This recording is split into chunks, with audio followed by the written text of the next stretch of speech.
Wanna talk? So let's talk. Yeah. Talk. You wanna talk? You gotta talk, you need to talk. News talk. I talk, you talk to Solomon. I talk, you talk to Solomon. Yeah, let's talk to Solomon. Talk to Solomon.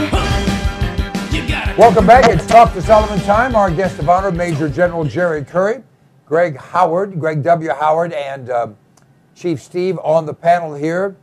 General, I want to start with a conversation about guns. Of course, there's been a lot of to-do after the terrible tragedy in Newtown, Connecticut, where they're standing on the bodies of these 5- and 6-year-olds to try and push an agenda that has nothing to do with them.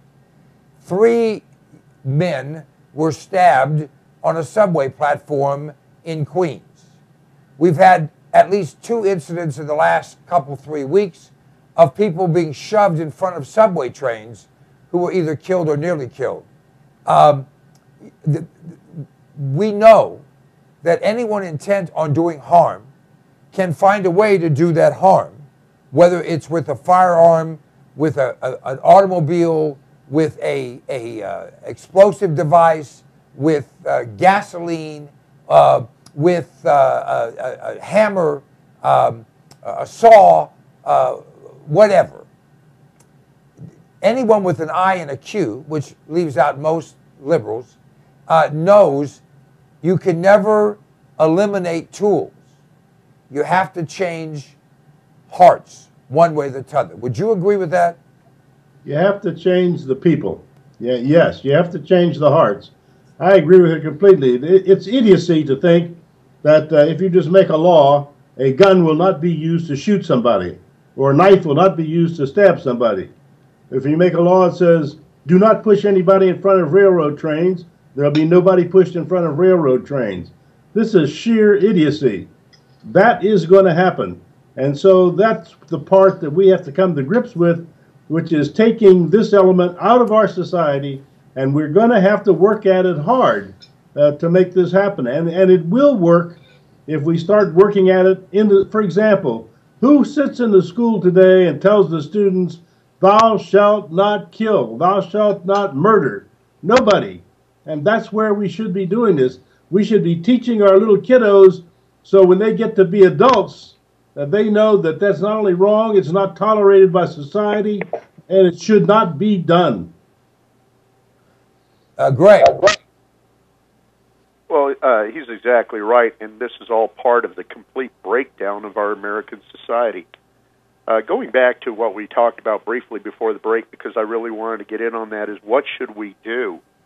We have to remember that our Constitution doesn't give us any rights whatsoever. Our rights come from God, and all the Constitution did was enumerate those rights and spell them out, and then prohibit the government from infringing upon them.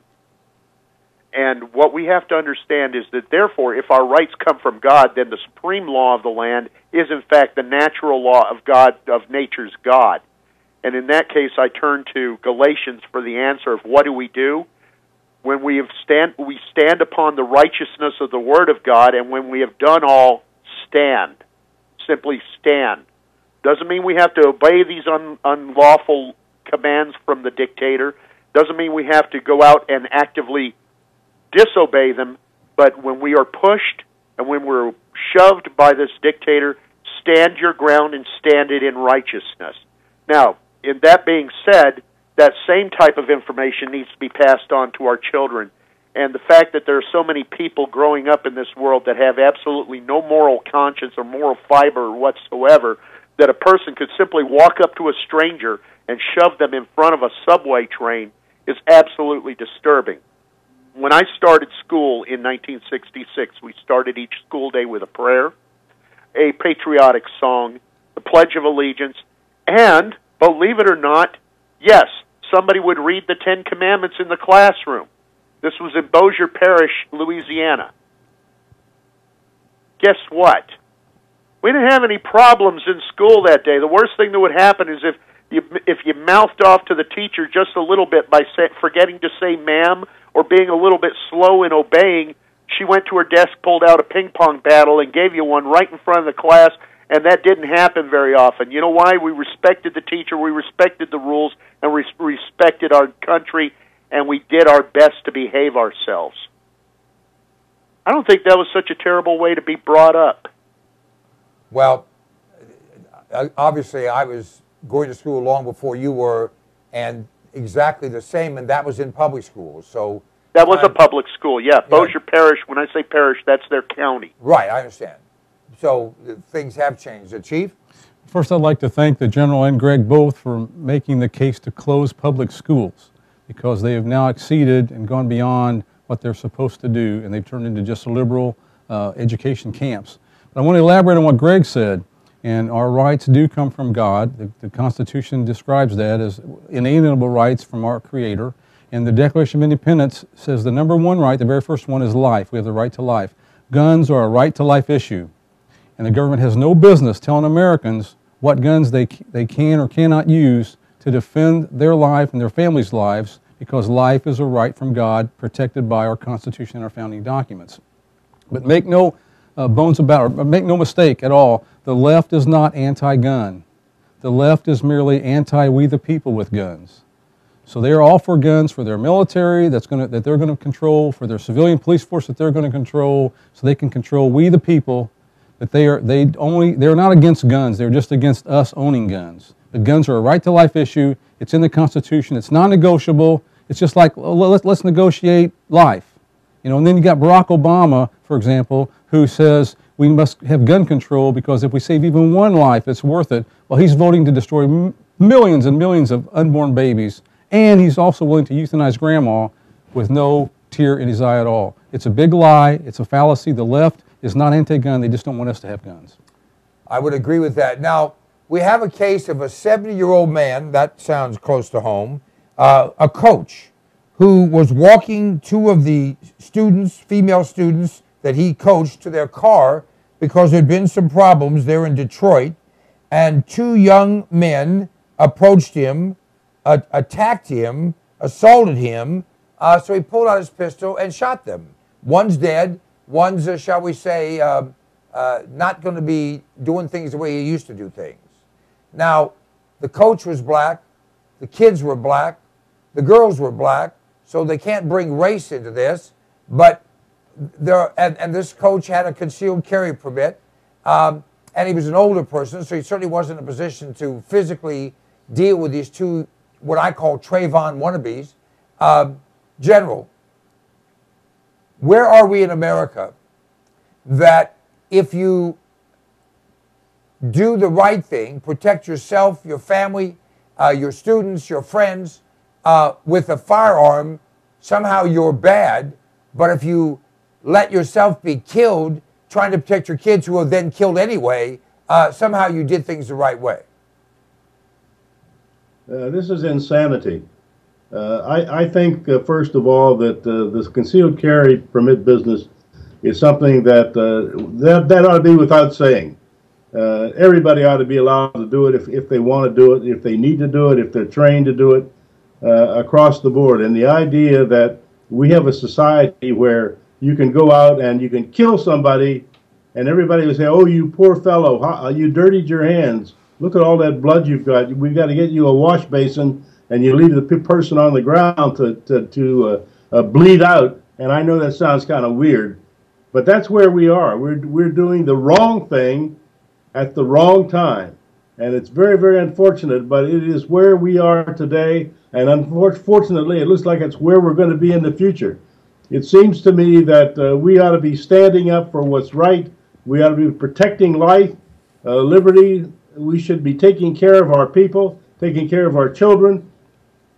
I applaud this teacher, whoever he was, who walked those two children out. And then when he ended up in this confrontation with these two guys, killed them. The answer is yes. That's what ought to happen. And everybody who's a criminal ought to know, if you take on a crowd of American citizens, private citizens, probably one of those citizens is going to be carrying a weapon, and they're going to take you out. Well, there's a nice ring to that. Greg?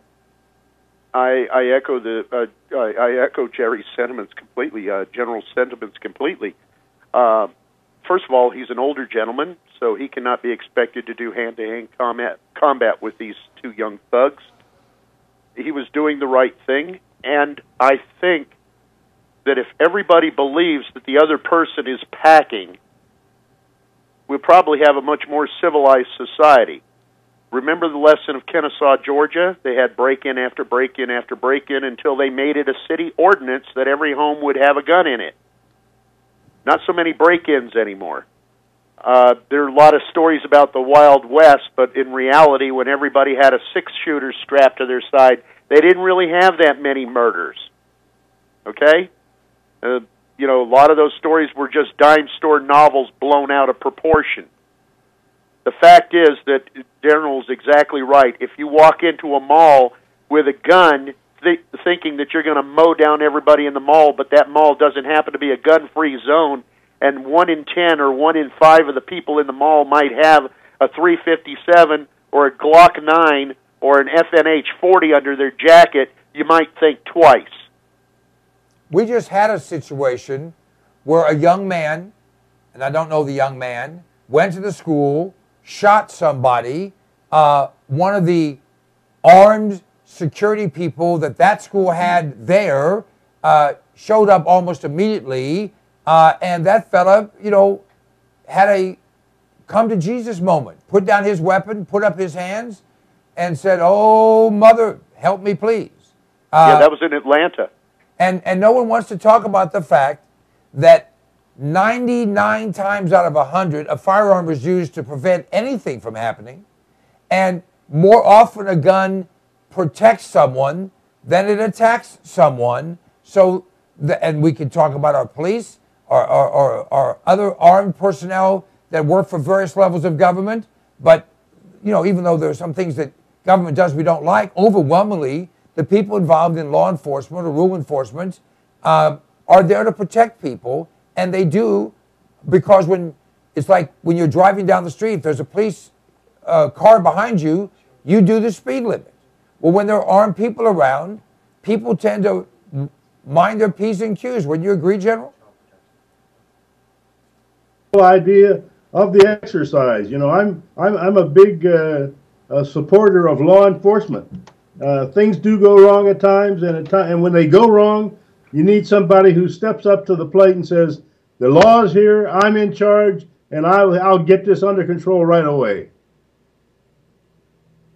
It's amazing what happens when someone with a badge and a gun shows up. The crap stops. Well, I mean, we've all had a personal situation like that. I can tell you that many years ago, I owned some apartment buildings. I got a call from someone saying the building was occupied by all black people. I'm not black. And someone said, "Don't come to the building." I said, "Why not?" They said, "There's a riot going on. Everyone's out in the parking lot fighting." So, of course, I came right to the building. I got there within 3 minutes. I pulled my car into the driveway between the two buildings, stepped out of my car, took out my weapon, discharged it, and everyone remembered they had someplace else to be. And 70 or 80 people just disappeared. Everybody went home. The riot stopped. And I wasn't shooting at anybody. Stan, there's two important points in both of these stories. And in both the stories we've mentioned, the officers that were there, they were both officers. They were both police officers. One was off duty. The one in Atlanta was an off-duty officer, worked at the school, just happened to be there. And the other one was a reserve officer that also served as a coach. And so a big distinction here in the second story where the coach is that, and I'm sure most communities are about the same way as Indiana. In Indiana, you're not allowed to take a gun onto a school property unless you're the police. But they have made an exception where if, let's say you have a gun permit, you're allowed to drive in the parking lot to pick your kid up. You can have the gun there and then leave the premises. You can't take the gun into the school building. So in this case, if this had been just a teacher with a gun, he'd now be in prison, or he'd be arrested right now. He'd be arrested now for having a gun on school property. But because he was a reserve officer, he was exempt from that and allowed to save these two kids. And that needs to be changed. That needs to be changed. But here's the big point about all this. I've trained thousands and thousands of reserve officers. The only difference between a civilian and a reserve is training. There's a lot of people out there that are proficient, good enough, smart enough that could pass the psychological and the other tests required to be the police or be reserve officers. You could take those civilians and train them adequately. They could protect the schools. They do it free of charge. And there's no reason we don't do that. General, let's go back to you with that thought. What about the idea, in the military we have reserves because we have a lot of trained people that retire from or finish their commitment, and then they want to live their lives, but they have that talent pool, they have that skill, so often we pay them to be in the reserves so we have them to call upon. Wouldn't it make sense to do the same thing with our citizenry, the people who submit to background checks and psychological checks, so that, I called a posse. We had a sheriff called Sheriff Joe Arpaio who got 5,000 people that passed their background checks, that he put in his quote-unquote posse, that anytime he needed them, he'd call them up, because they used to have motorcycle gangs that would come to Phoenix, Arizona and take over the town. Well, he put an end to it because 500 bikers would show up, and he'd have 5,000 armed deputies. He wasn't paying a dime to them, but all of a sudden he had his own army, and they figured, hey, you know what? This will not be fun. We best go elsewhere. Does that make sense? That makes great sense. That's the way it ought to be. The idea that only criminals should be able to carry weapons and should be able to influence arguments or situations, the riots, that's nonsense. The answer is anybody who is out there and who wants to get involved in criminal activity, we are prepared to take them on. And if it's the National Guard or if it's reservists, if it's a posse, whatever it is, still we will go. And they ought to know this. We will take you on, and you will not win this confrontation. And I think that is just absolutely astoundingly logical, that we need at every level of government in this country to let it be known that right, moral, good, legal will prevail, and wrong, immoral, wrong-mindedness will not prevail. And of course, if we would do that on our border, we have more than enough citizens that we could put 1 million people on our border with Mexico, which is where we need it the most, and 250,000 people on our border with Canada, where we still need it, and we would not have an illegal immigration problem. Chief? Absolutely right. Enforcement is the key to any type of law, but you can't just have a law and say, no one's going to break it anymore, especially with the gun control debate right now. So the comment is, we're going to expect people that are going to commit murder to obey any type of a gun control law. Well, it's just never going to work. So enforcement is the key, but we don't need just the police to make that enforcement. There's plenty of people out there, like you mentioned, the reserve military. I mentioned the reserve police. There's also could be a citizenry group of trained personnel that would be willing to do this. All it takes is the training. The training is free. We've already got the people that are able to train them. It could be established quickly and take care of this enforcement action. But that's the key to the whole thing. And with the reality of terrorists, now let me say this in a politically correct, sensitive way. You can't trust a Muslim, period. Even if they're a nice Muslim, because their religion teaches them it's okay to kill non-Muslims. Greg, can you clarify? Well, that's because Muslims can freely, under their religion, engage in the practice of taqiyya, which means they're allowed to lie to infidels in order to further their cause. And as a result, they can lie without fear of damnation, whereas a Christian, if he's a true Christian, knows that he's committing a sin and will at least be in some way hampered in his lying to some degree. I want to go back real quick to this concept of sheriffs. Remember, your sheriff in most states is a constitutional officer, and unlike most constitutional officers, they have the power to raise a posse, like you talked about with Sheriff Arpaio. And this fits in nicely with the Second Amendment, that a militia, a well-disciplined militia being necessary to a free state, in other words, the state of being free, the right of the people to keep and bear arms shall not be infringed. Your sheriff can raise a militia at any time he wants. It is under his constitutional power as sheriff in his county. All he has to do is call for one and deputize the people. So make sure you know who your sheriff is. Make sure this is a man or a woman that you can trust. Make sure you pay attention to who is running for sheriff and who is elected sheriff. And if you know and trust your sheriff, go to them and offer them their support, because many of these sheriffs are standing against the gun grabbers right now. And also these sheriffs may need to know that you're available, especially if you have any firearms training or law enforcement training, military training, etc., that may be of use to them in the future. I went to mine, and they were surprised at my background and have put me on the posse list. Well, let's just add one more thing to that. Make sure you support people for the sheriff's office that are going to support the Second Amendment. Absolutely. That went without saying, but I'm glad you said it. Because we don't have one here. Over some people's head, but Steve, I'm glad you mentioned it. Yeah. The one we have here, you're saying, Chief? He's not pro we the people. Well, he's a Democrat. What can you say? That's what I'm saying. All right. General, let's talk about the whole, well, I'm going to say this the right way. I have said, and I believe, that there is, in fact, right now in America, a race war ongoing. That we have not one, not 10, not 100, not 1,000, but probably several 100,000, if not 1 million or more, black people in this country who, through indoctrination, believe that they should be at war with white people. And we just had a case in New York where a guy by the name of Stephen Johnson, an African-American, AIDS-infected, unemployed barber, went into a bar with guns. All the people were white. He terrorized them. He beat them. He insulted them. He threatened to kill them. And then he claimed insanity. It took him exactly 4 hours to find him guilty of everything. Your thoughts? General? Steve, it's just not. This is just not working. We keep going out in the volume, and I am never sure what you're asking me. I apologize.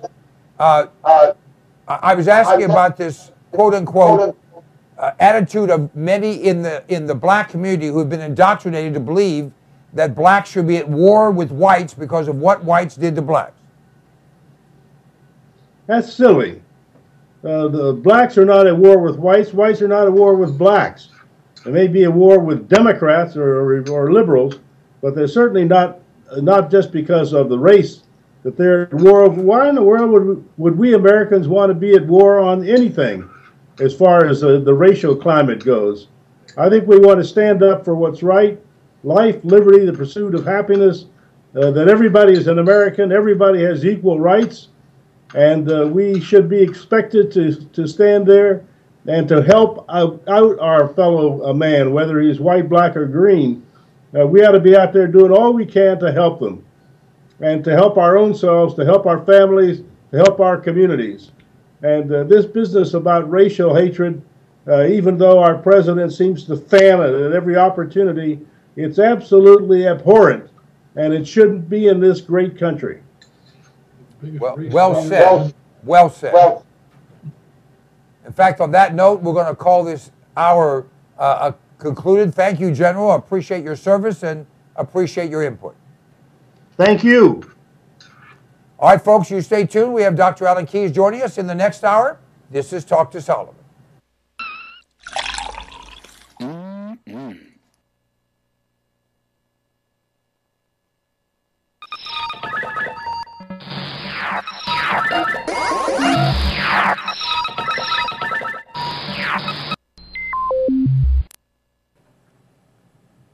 I like to eat. You like to eat? We all do. And usually we run to the grocery store, we run to the convenience store, or we have something in the fridge. But power's been out in parts of this country in the last few weeks. We don't know what's going to come down the pike economically. Smart people are putting in food. Alpine Air Gourmet Reserves is a line of foods that you can put away that will last for a very long time. You know, they say eat what you store and store what you eat. This is great tasting stuff, healthy for you, a full line. You go to our website, cpnlive.com, and click on the button for Alpine Air Gourmet Reserves and see all the different things we have. This is good tasting food. It's reasonably priced. It will last. And it's worth its weight in gold if a problem arises. I know you don't think there's going to be anything that goes wrong. Actually, you do. This is smart. This is smart insurance. This is smart preparation. This is smart thinking. You have kids, you have a spouse, you have parents, you have dependents, you have an appetite. All those things can be addressed by a frugal but smart investment in Alpine Air Gourmet Reserves. Try them out. You will be tickled to death with the taste of them. You know what? In many cases, people start to eat this and they think, heck, this tastes better and costs less than what you're going to the grocery store to buy. CPNLive.com, check it out. Let me ask you a question. Do you like being sick? I have in my hand an incredible product. It's called TR10 Supercolloidal Silver. TR10 stands for a trace to the negative 10th power. The particles in this silver product are 6 to 8 angstroms, 6 to 8 10 billionths of a meter. Now listen to me. Silver has been the magic bullet for all of human existence. The Egyptians used silver instruments. We use silverware. They put silver in your teeth because nothing can grow on silver. Silver will kill anything but liberalism. I'm working on that. This product, you go to cpnlive.com, buy 1 quart of this product. It will last you for a very long time. Anytime you feel like you've been exposed to something bad, take some of this product, spray it in your mouth, or take a little bit and gargle it, swallow it. It will kill any pathogen. The average antibiotic kills 10 to 20 different pathogens. This product will kill 700 plus. Do yourself a favor, do your family a favor, do your doctor a favor. He's tired of seeing you. Get Supercolloidal Silver. Go to cpnlive.com, order the product. It's $29.95 plus shipping. I think it's $39.95 delivered any place in America right to your door. It's worth 10 times that. Check it out. If you're not 100% happy, just return it and we'll give you your money back. Hey, my name is Stan Solomon, and you know if I have something to say, I'll say it. And I'll only tell you the truth because I'm a Republican, not a Democrat. Democrats always lie. Republicans only lie half the time. I don't lie at all. This is the Fuel Mule. It's an extraordinary product that was developed by a friend of mine, an engineer, and it increases the fuel mileage on your vehicle. If you have a combustion engine, this will increase your mileage by 10 to 20%. It bolts around your fuel line. You can install it yourself or have your mechanic do it. It is an extraordinary item and it flat works. I've been using it for more than 10 years. It's increased my mileage on every vehicle I put it on, and by the way, it will last forever. You can get rid of your vehicle, just take it off and put it on the next one. Go to cpnlive.com. You'll have more information there. You can order it right there. We absolutely guarantee you'll be satisfied. The Fuel Mule. It's a way to kick down your cost of fuel and kick up your mileage. Don't you love the name? I thought of it. The Fuel Mule. You have a computer, if you're alive today, which means you have a hard drive, which means it's going to break down. Mosey, the backup people, for thousands, for Stan, for thousands of people, for tens of thousands of people, is simply common sense. You go to cpnlive.com, click on the icon for Mosey, the backup people, and sign up. It's just a few dollars a month. Let me tell you something. We had a break-in. They stole our whole computer. You know what? When they take the computer, you can't recover anything, but we had Mosey. We had the backup. We were able to restore everything simply by buying another computer. cpnlive.com, click on the icon for Mosey, the backup people, and give yourself common sense, peace of mind, great value, the best thing you've ever done. Sooner or later, it's going to be Mosey, the backup people.